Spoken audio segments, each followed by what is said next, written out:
You know, when you think about it, just days after Meghan Markle launched herself back in the Parisian world, as it were, now she jets off to New York. Of course, her and Harry are picking up yet another meaningless award.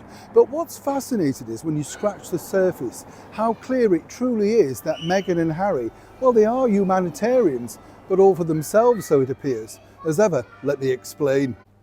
Morning chums, lovely to see you. Thank you so much as ever for taking the time out to join me today. I hope you're keeping well, whatever you're doing. And you know when you have those just flashes moments going through your mind and you think, I wouldn't mind some Neapolitan ice cream. Do you have moments like that? Do you know what I mean? Where you're just suddenly working and you think, yes, I wouldn't mind a bit of that. But consequently, you're starting to think, where would you buy Neapolitan ice cream? You know what I'm saying? It's terrible, isn't it? The weird things that happen to you, of course, as you're doing stuff like that. Of course, we all have hard crosses to bear, don't we?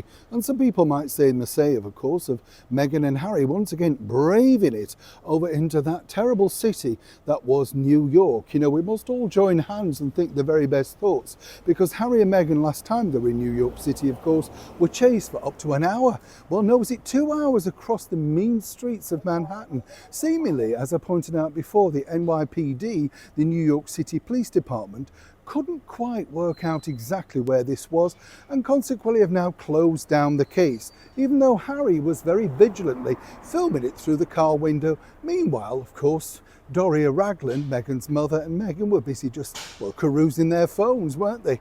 I wonder if that will be the case this time around. According to a very well-placed source, this is fascinating, in fact, because they decided, this particular award company, to come up with this after Harry and Meghan bravely spoke out on that CBS interview. Remember the one where he was talking about being a first responder, and Jane Powley said, well, only if you know what, oh yes, you know. And then Meghan, of course, came up with that wonderful bon mot of hers that, you know, she'd gone through terrible mental health herself, and moving her hair to one side, she'd only just scratched the surface, you know, bravely putting that one out the bag. What's interesting here is this particular, well, you know, award show, whatever you want to call it. As I've often said, charitable it may be, but consequently they're also big bucks. Lots of people are paying top dollar to sit at a table and no doubt have a raffle, silent auction and charity donations. Now what's interesting, I cannot find any trace of the Archwell Foundation. Now, whether they've privately given, I stand corrected, but you would have thought, wouldn't you, that they may have had their, well, company logo on the branding. You get the picture. Either way, perhaps they're just being honoured once again simply by turning up in their presence. And I'm sure they're getting their own steam there with their security, hotel requirements, flights, you know, the sort of thing. It's all for charity after all. It's a little bit like this bombshell that also Meghan Markle's exquisite makeup artist Daniel, remember the guy that she couldn't remember if he had a peanut allergy or not, on her own show? Well, what's interesting here is this. You see, apparently after the deluge of people wanting to know how to get this look, that's right, this brand new dewy look that Meghan sported while out in Paris, well, he was, you know, because of all of that, he was forced to reveal the secrets, you know, everything from warming his hands to putting the makeup on via his hands and then just lightly brushing it off, clearly mentioning, of course, the brands that he's used. And in one of them, very nicely pointing out that he's in fact a brand ambassador, but also pointing out that he went to a theatrical shop for the other elements of the makeup. You get the picture.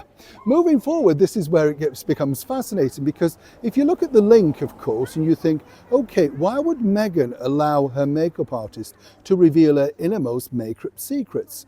Because after all, if you remember, when Patrick J. Adams dared to put up some out-of-sync pictures that apparently Meghan didn't clear in advance, he had to take them down. And not just take them down, oh no sirree, he had to publicly apologise, grovel, with the idea that at some point Meghan might turn up on their podcast celebrating Suits. She's yet to squeeze that in. Busy woman, Meghan.